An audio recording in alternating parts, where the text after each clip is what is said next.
You?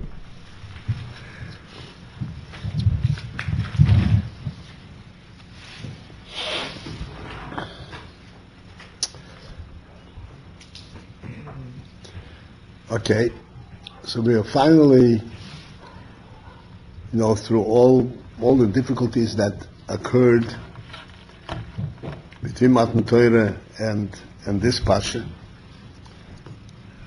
including the tragedy of the Egel.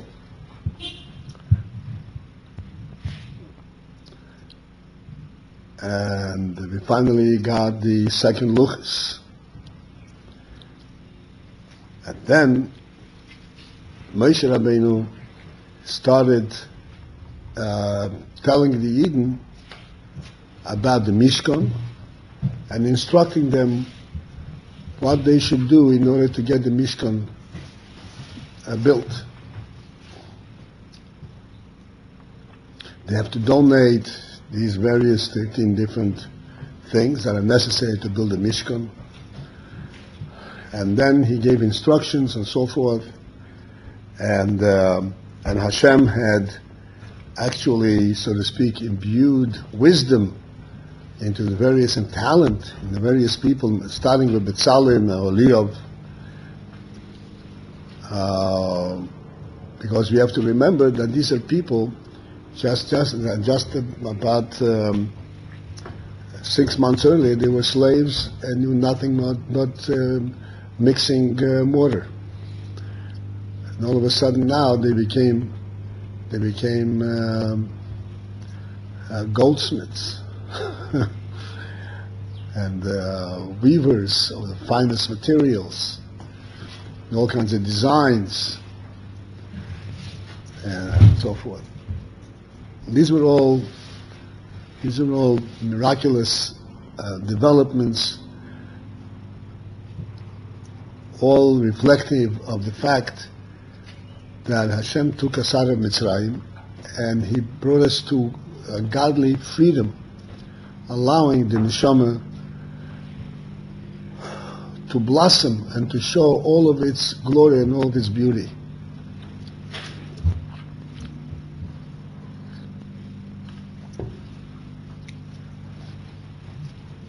And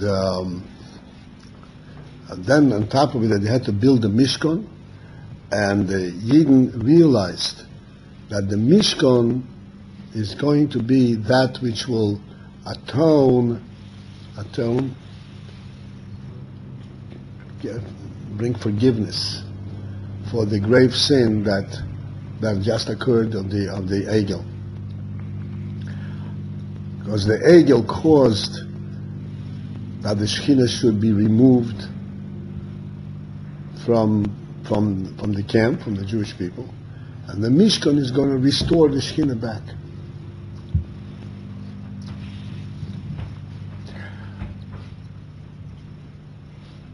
And the first thing that they had to do the first step was that they had to accumulate all the material necessary to build the Mishkan, which consisted of a huge amount of gold, silver, copper, and different kinds of wools and different kinds of linens and so forth.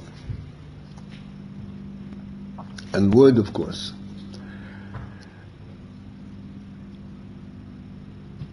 Again, I'm saying what I'm saying is based on the Rebbe's Sichos, even though it's not necessarily reciting a Sikha in the order of the Sikha. We see in today's Pasha that Yidden were very enthusiastic in bringing all the necessary materials for the Mishkan.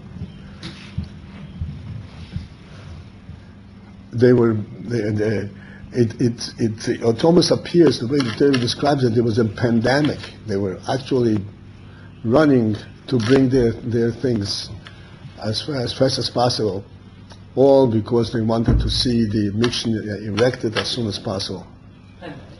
A panic, everybody was kind of pushing, running in to give their donations. Vayakhell anoshim al hanoshim.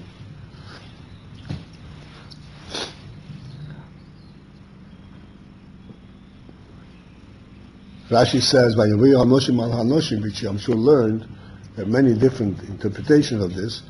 That the men brought the gold in the form of jewelry, while the women were still wearing them. In other words, it didn't take time to take them off. It says, "Come on, let's go. Let's go.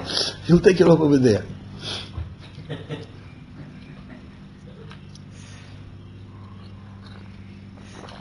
Right.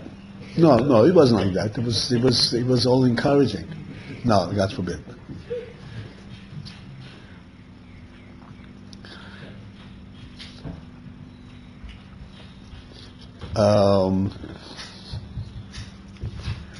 So then it says that Yidden brought everything that was necessary, to the extent that the people who kept count and who knew what was necessary overall, they had a basic requirements list, and they realized that they're already exceeding the requirements list.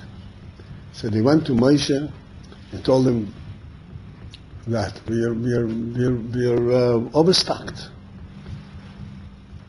And so Moshe gave out a command, so to speak, an announcement that they should stop and cease the donations effort, because everything has already been satisfied.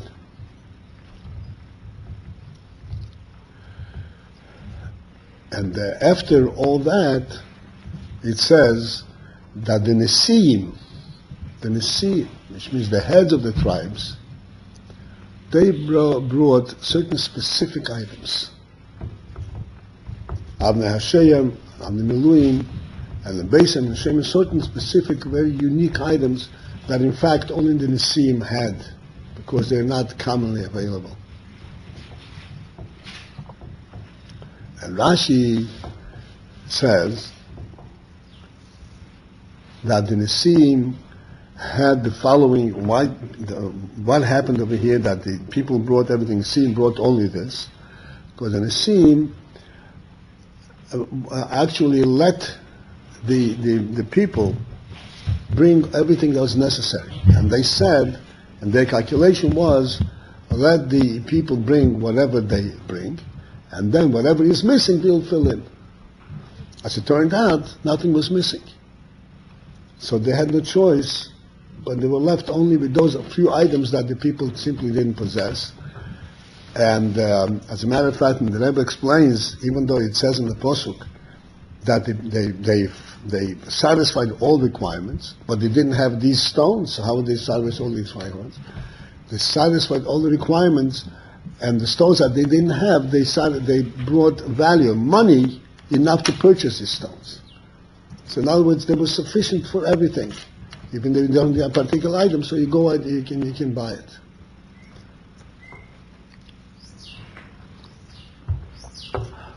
Only the Nesiim had the stones? The Nesiim happen to have these stones, because these are unique type of 12 stones, and two Avnei Shoyam, and there's certain types of oil and so forth. So are they the only ones that have them? Huh? So are they the only ones that have them?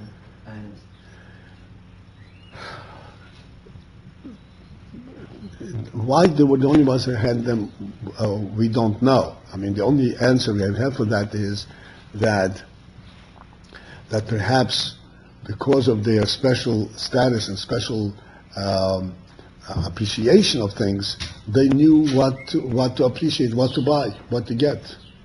Everybody buys. All of these things were acquired by the Yam Suf and by the Mitzrayim.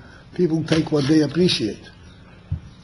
Certain fine jewelry is appreciated only by somebody who has a very fine sense of it. The Nesiim had that sense. I mean, that's the only way that I can explain this. You mean like men wear jewelry? Huh?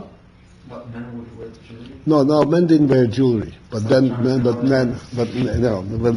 knew to appreciate a valuable thing and a nice thing. However the reason is, I mean, this is something which is not unusual.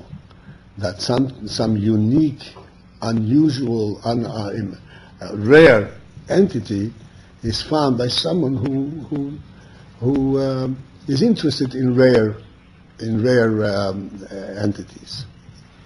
Yeah.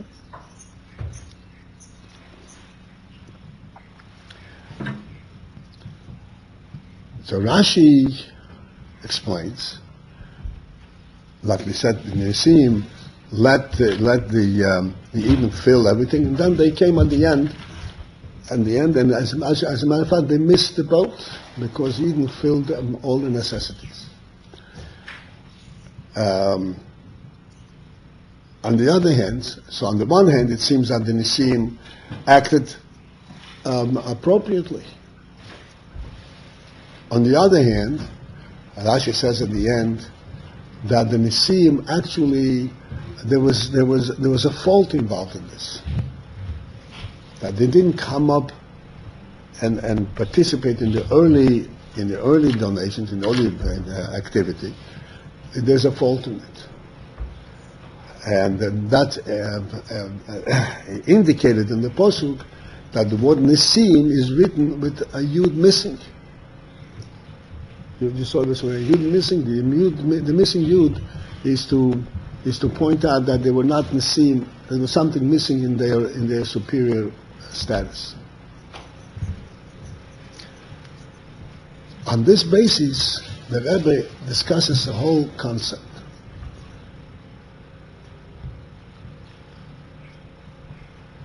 If there was a fault on the part of the Nisim, then we don't understand how come? How come the Nisim actually let it happen like this? And if, on the other hand, it is not a fault, why are they then faulted for it?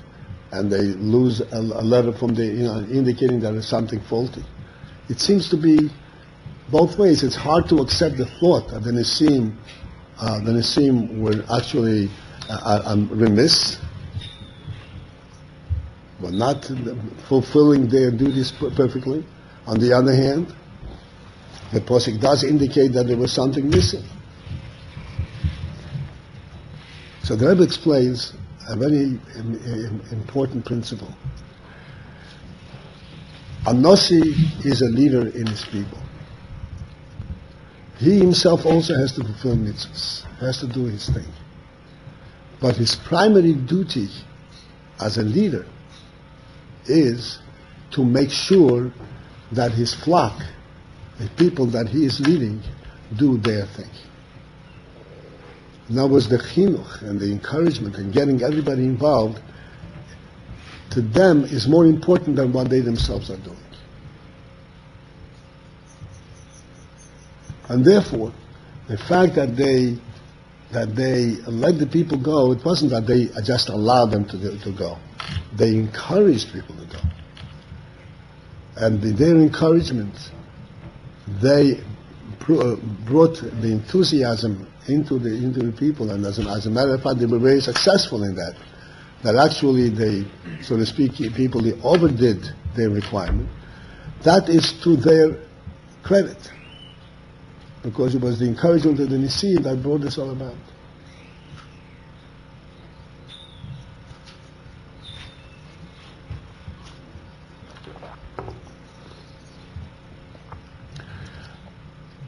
What then is the remiss? What then is the negative aspect in this? That we say the Nisim are losing a yud in their name as a result.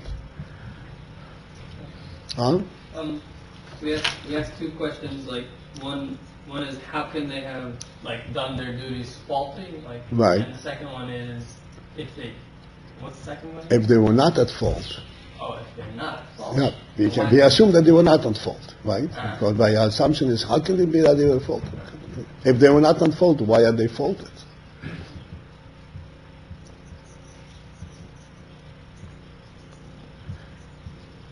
So therefore, we say like this, that there cannot have been such a gross fault on the part of the Nisim. The Nisim fulfilled their duties as Nisim. And the proof is in the fact that Eden actually brought everything that was necessary in quickly. And that is all by the inspiration and the encouragement of the Messiah. On the other hand, there was also an element, what's called atzlus, as the Rashi writes. Atzlus. There was an element of tardiness. Atzlus is called laziness, but it's a little tardiness, a little less than fully forthcoming in the fact that they waited, because there were two aspects over here. There was one aspect that's necessary, that to encourage the Eden to participate and to do all they can in order to give every Yid the opportunity to participate in the building of the Mishnah. On the other hand, there was another very important responsibility and duty to get the Mishkan set up as fast as possible.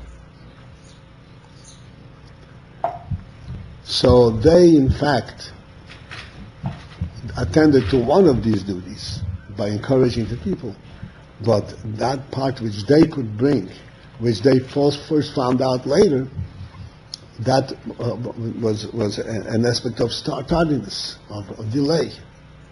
And therefore, in that respect, they are faulted. There's an aspect that the Nossi, besides being a Nossi in terms of leading the people, there is something that he himself, as an individual of his status, has to contribute. And that itself, that was, but this is what they faulted on. That this came too late, not too late, later than it should have.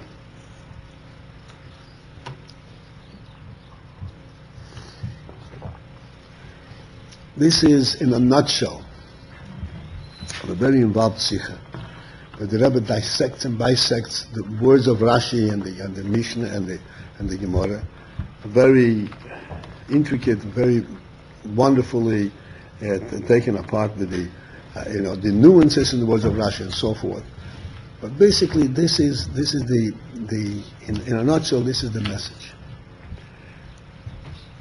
Then at the end, and this is the most important thing as far as I'm concerned, as far as we're concerned, the Rebbe says a very simple statement, that this whole union, that Anossi and the people and all that, this, every different category, every different aspect on the macro, on the general national scene exists on the small, on the micro, on the small scene. Every individual is, while he is also an individual, he is also a Nossi, in the sense that he has a people and he has an environment in which he is influential. He has to know his responsibility, that he has a primary responsibility to exert his influence and to bring enthusiasm and encouragement to all the people that he can possibly do that. And then there is also a point, and that's a point which I want to elaborate on, that a person within himself, every individual person, has the Nossi aspect and the follower aspect. In general, the Nossi aspect of the person is in his brain. The word Nossi also means elevated. And as we discussed many, many times, the brain is really elevated above everything else. Not just being the leader and the top. Elevated in the sense of the brain is that it is actually uninvolved. It is in a different category, a different world than the rest of the person. That's when the person has feelings and experiences and so forth. The brain floats and lives, so to speak, in a spiritual awareness, not in a physical awareness.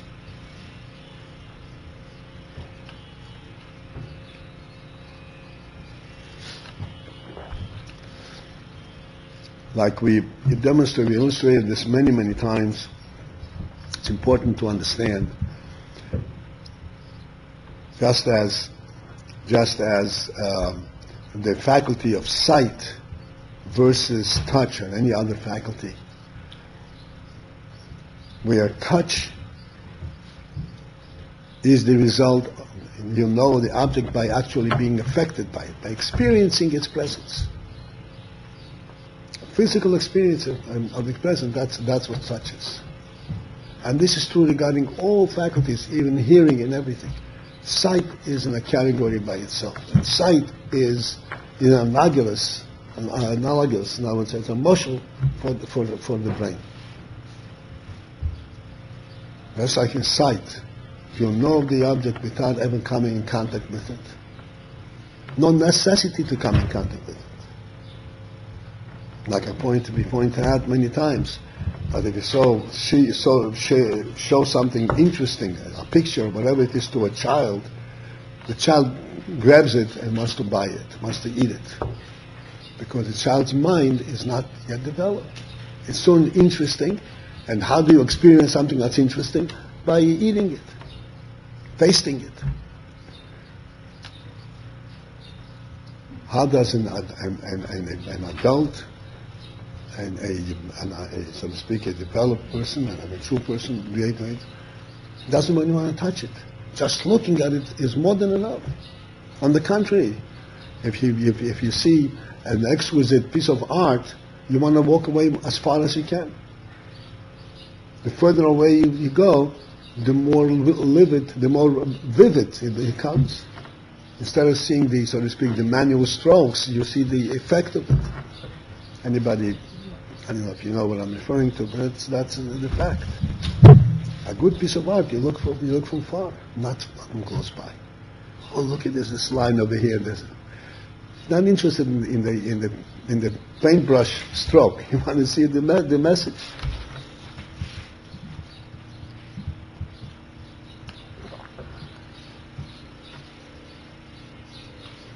You're an artist, right?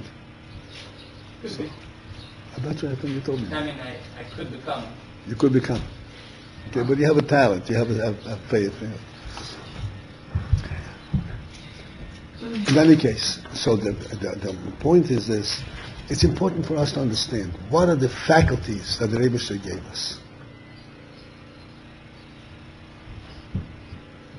These faculties, each one of the kochos in the brain, starting with the brain and the heart and all the midas and the various bodily organs, which are also analogous to the kochos hanefesh. You understand what I'm saying? Every one of the kochos hanefesh has a place in the body that it functions, through which it functions. Midas function through the hands and the feet. Everything is. All of these have not just a functional value. Functional means what you can do with it, but it has a human value. What it stands for. Like, for an example, when a person does a mitzvah, you can do a mitzvah with your hands, and you can do a mitzvah with the hands, but encouraged and excited in the heart to do the mitzvah. So the heart provides the excitement and the warmth and the love for the mitzvah. Even though the deed and mitzvah is done with the hands. But it's a completely different thing if the mitzvah is done along with the life force that the heart brings into it. And then further up, higher than that, we go into the brain. Clearly, a mitzvah is very much enhanced if the brain is also a participant and really appreciates what you do. So each one of these parts of these koiches has its very particular and important contribution to the totality of the human being, not just to accomplish what it needs to do, but to accomplish what it needs to do in the proper way. Like the people brought all the gifts, but who encouraged them to do it? What gave them the enthusiasm to do it? It's the fact that they had Nisi. The Nasi gave them the encouragement and the enthusiasm to do it. Without that, they probably would have, over a period of time, would have also brought everything together. But it would not been the same thing. The enthusiasm with which the Eden came along to bring these things, that itself had an effect in the fact that the Mishkan, what the Mishkan represented for them.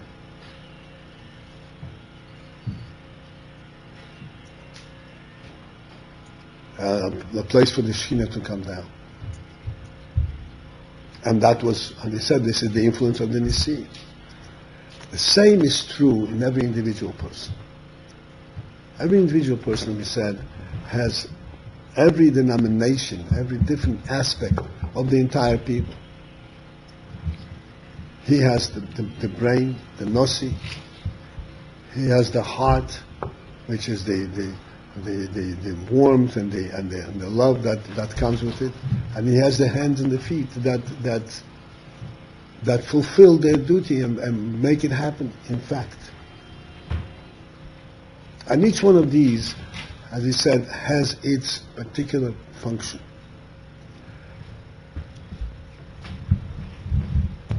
Now, just as in the case of what we discussed by the Mishkan, the Nisim have done their duty appropriately in giving encouragement and guidance to the people.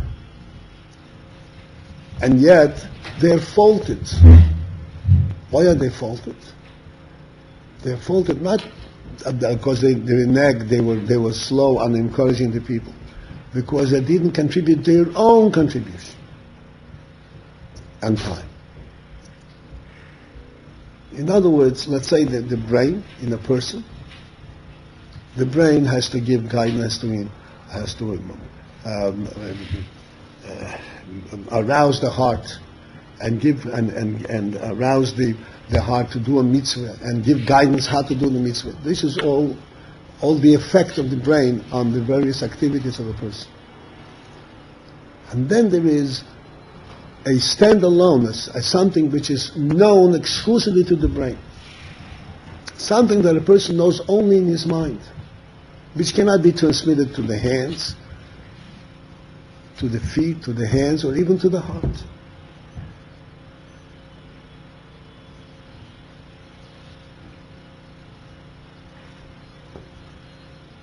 And one cannot, so to speak, justify himself or excuse himself and say, look, I have done everything right. I've guided my hands to do the mitzvah. Did everything right. He has to also have the activity of the mind in full gear. For example, the highest element that's in the mind is the union of the Emunah. Emunah. What is Emunah? Emunah we translate as faith. Now, briefly to discuss this in it. Faith can have also so to speak, its own value and its functional value. Like functional value in faith is that I believe everything will work out well. I believe I'll be successful. I have faith that things will work out. This is the practical aspect of faith. This is not the faith as it is in its own abode, in its own value. If I have to go and accomplish something, and I'm afraid maybe I'll fail, so I have faith that the Rebbe will help me and I'll succeed. So this is what's called the functional, this is what's called ha'ora. This is only the functional, the effect of faith on everything else. This is like the Nisim giving guidance to the people. The effect of faith on everything else in the person, which is very important and very significant. But it does not substitute. It does not, can't think of the word, does not give him, it does not take the place, take the place of Emunah, the power of Emunah per se. That which is known only to the brain and has nothing to do with anything else. This is what we learn in Chassidus. What is the truth? What is the absolute reality? The absolute truth?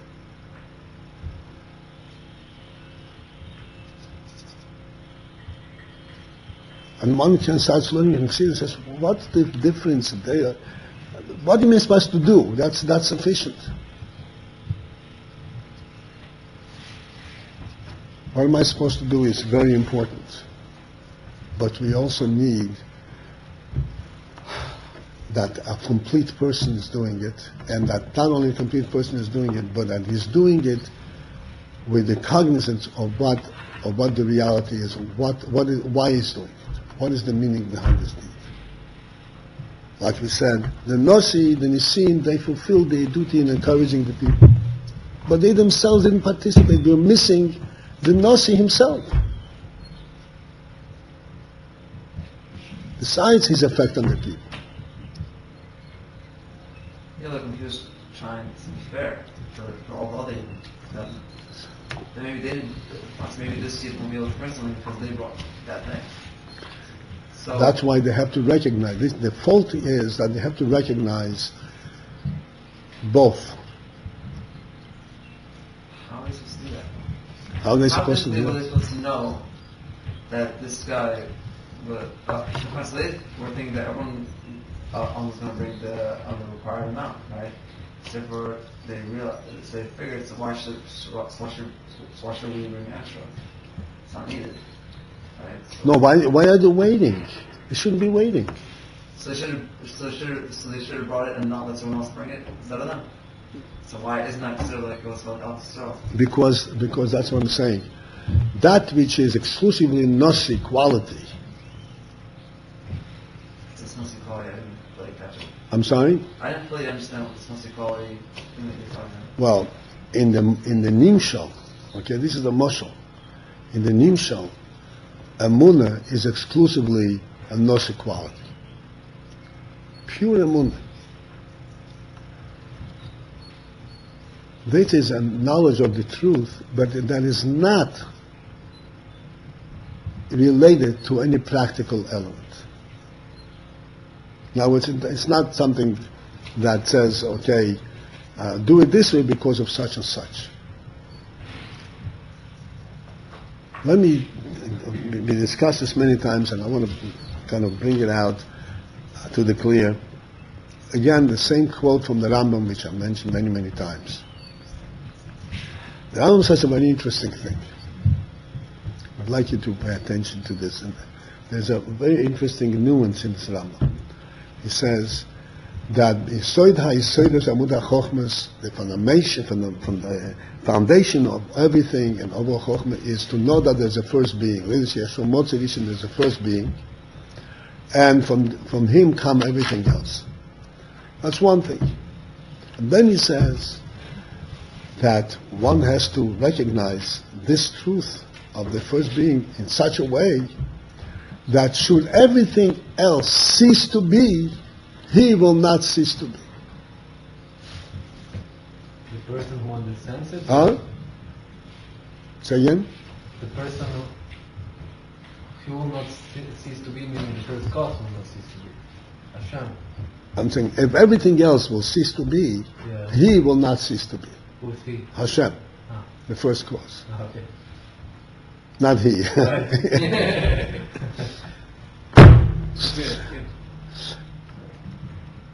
Okay? He will not cease to be. Now, what is the message in this? Let's try to understand what is the message in this. What this means is like this. You could say, sure, there is a first being. Why are you so sure there is a first being? If there's a second being, there has to be a first being. It has to come from someplace. The world is a secondary being. Okay? But it can't have a secondary being without a first being. Therefore, you know there's a first being. What does that mean?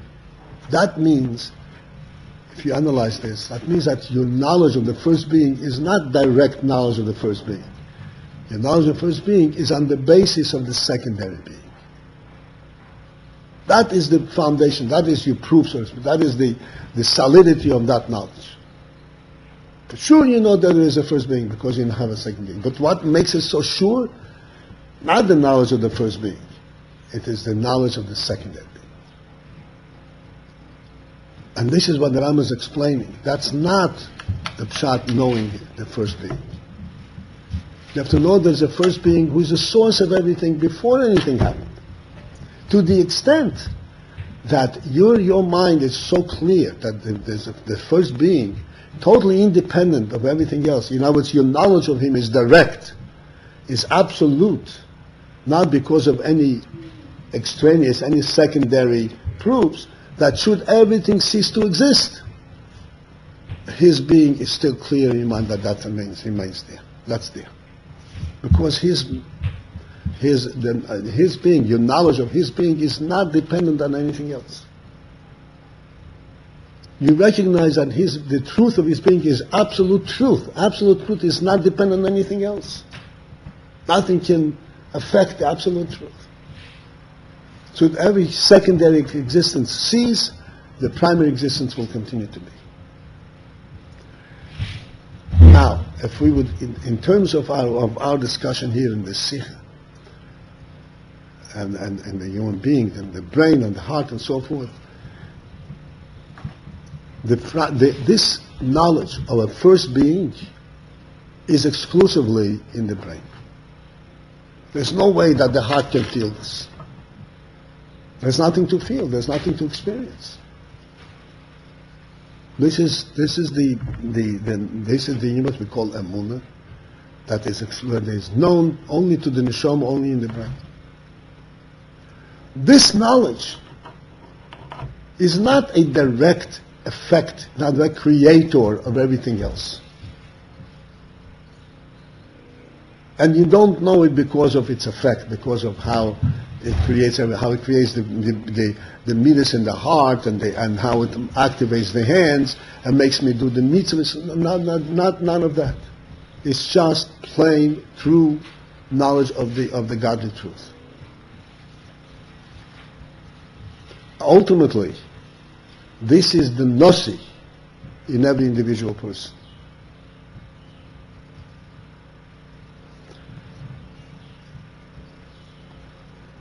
Later on you will learn, and many of you learned in the previous cycle, where Rashi says the following words. Based on the psukim in explaining, Rashi says, Hanosi hu hakoil. Anybody remember these words in Rashi? Hanosi hu hakoil. Hanosi is not that, Hanosi is everything. Hanosi hu hakoil is Hanosi is everything. Doesn't mean is everything because everything comes from him. Hanosi hu hakoil means that everything has a value only because there is a nosi. Take a nosi away, there is no value to anything. What is a human being? We discussed this many times. How is a human being different than everything else in the whole world? There are such, so to speak, complicated creatures in the world. There are animals that have all kinds of different, whatever it is, qualities, to the extent that people get confused. They say the animals, oh, they're so smart, they have seichel. You know, they don't have seichel. Believe me, they have no seichel. Seichel is exclusively a human gift. No animal has seichel. What is unique about the human being? Like we pointed out many times and everybody understood instinctively that should there be a world without a human being, there is no value to the world. Put one human being in the world and you have a whole reality. What's so special? That is the unique thing. Because a human being has the capacity and has this inherent knowledge of a real being that is not dependent on anything else. the Nasi element that has nothing to do with any other effect.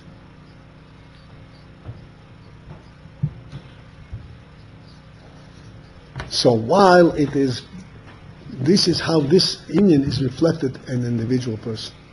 He must definitely pay attention to his hands. He must definitely pay attention to his feet and to his mouth. He has to know what he says. He has to know what he eats. He has to know where he walks. He has to know what he does. Everything has to be guided. Everything. And it's under the guidance and influence and encouragement from the mind and from the heart and so forth.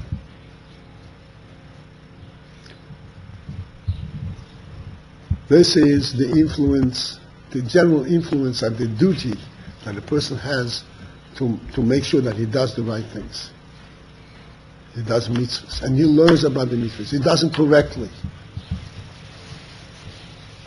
All of that is the influence of the Nasi, but it's not the essence of the Nasi.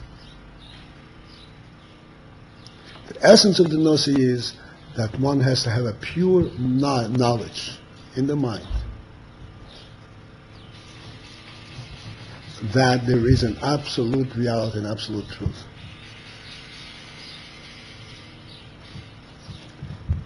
This was also, we discussed this, but for clarity I'm going to reiterate, this was demonstrated by, when the Eden received the Torah, they said, Naaseh v'nishma. What is this Naaseh v'nishma? What are you going to do if you don't know what to do? The principle of Naaseh v'nishma is the recognition. Naaseh v'nishma is a statement of recognition that there is an absolute truth that there's no way that I can know and understand it. The nishma has to come afterwards. My first relation to this truth is by Naaseh. There's no way I can understand this truth. I simply know that it's there.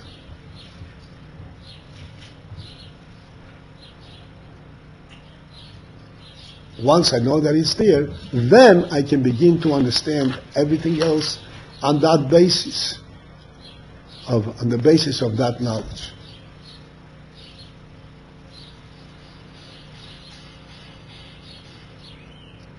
Like we say, very simple principle, right? Do not steal. Why shouldn't you steal?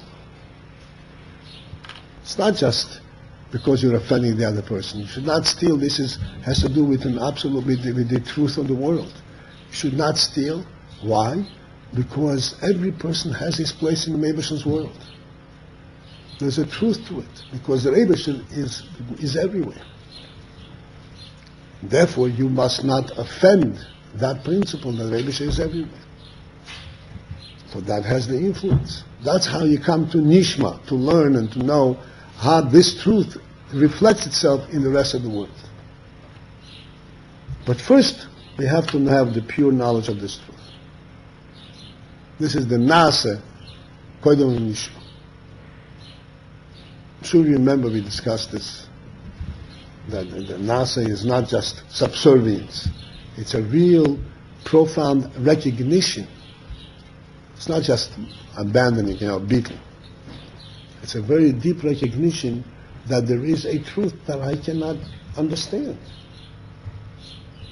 And I cannot understand it, and that's the truth to which I want to relate to. And the only way I can relate to it is by Naaseh. By doing what I'm supposed to do, what I'm asked to do.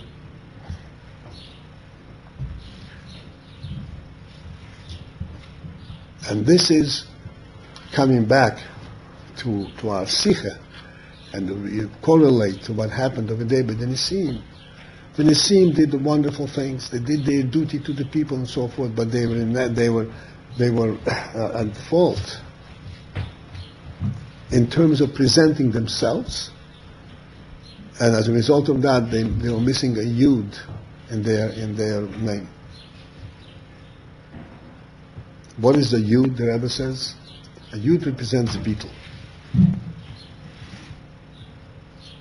Beetle. You all know what beetle is.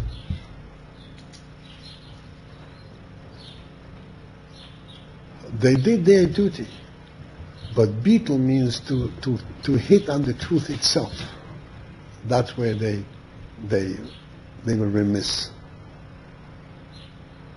The same is in each one of us, in the individual. A person can be acting perfectly. He cannot be faulted with anything. He does every mitzvah perfectly. He even gets up in the morning on time. In everything. But he does not relate and does not appreciate recognition of this, of the nakuda, of the point of the truth. And we can readily project a person who does everything perfectly and is liking this beetle to the truth, to the Meibusher. He's doing it because it's the right thing to do. It feels right. I want to be recognized as part of the group. All kinds of different reasons. And he's really perfect. And he's missing the Nakuda. He's missing the Nasi. And I mean, unfortunately, I see many people. And unfortunately, it happens. I don't know how often it happens, but it happens when a person went through yeshiva time and was a very good student. Everybody was praising him. And inside his brain, he was empty. He was doing everything right.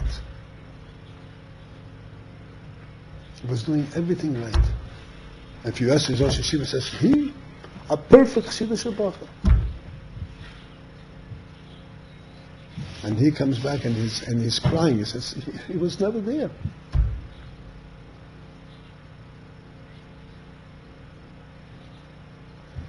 This is why we learn Chassidus. This is why we insist that we understand Chassidus. That we understand the finer and the deepest elements of Chassidus. Because that is where we touch our brain exclusively.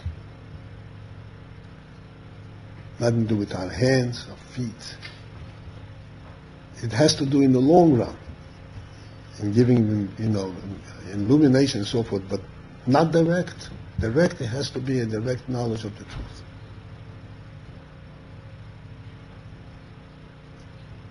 So this is why the Nesim, after all that they did, wonderful, they were real Nesim, dedicated to their people. They got the Mishkan ultimately erected. But they are faulted. And it's a lesson, so to speak, for all times.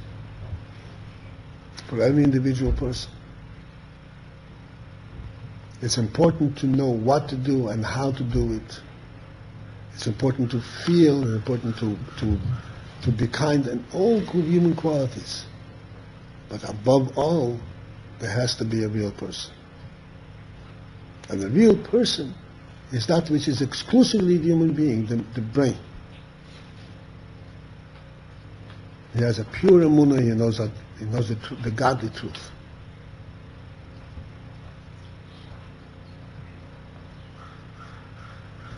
That's the real person.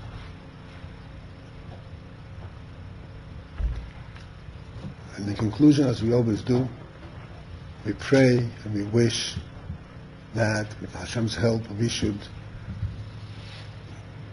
go through this process, the yeshiva process, and we should get into the depths and the finer elements of what we're learning of Chassidus, and we should have a clear, perfectly clear view of this Nikuda, of that the brain is the Nasi, and that the Nasi cannot fulfill his duty by giving guidance to the feet and the hands. He has to do that too. But he also has to stand up and be what he's supposed to be. I explained many times that what really makes a person stand on his feet, really, physically, is it his feet? No. Is it his heart? No. What makes him stand on his feet? His brain.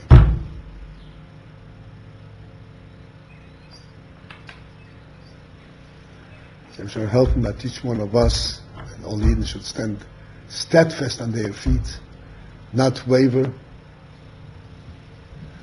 and be able to withstand all kinds of different winds and stand steadfast. Much stronger than anything else in the world. That sense I'm 4, I'm 8, I'm 15, makes no difference.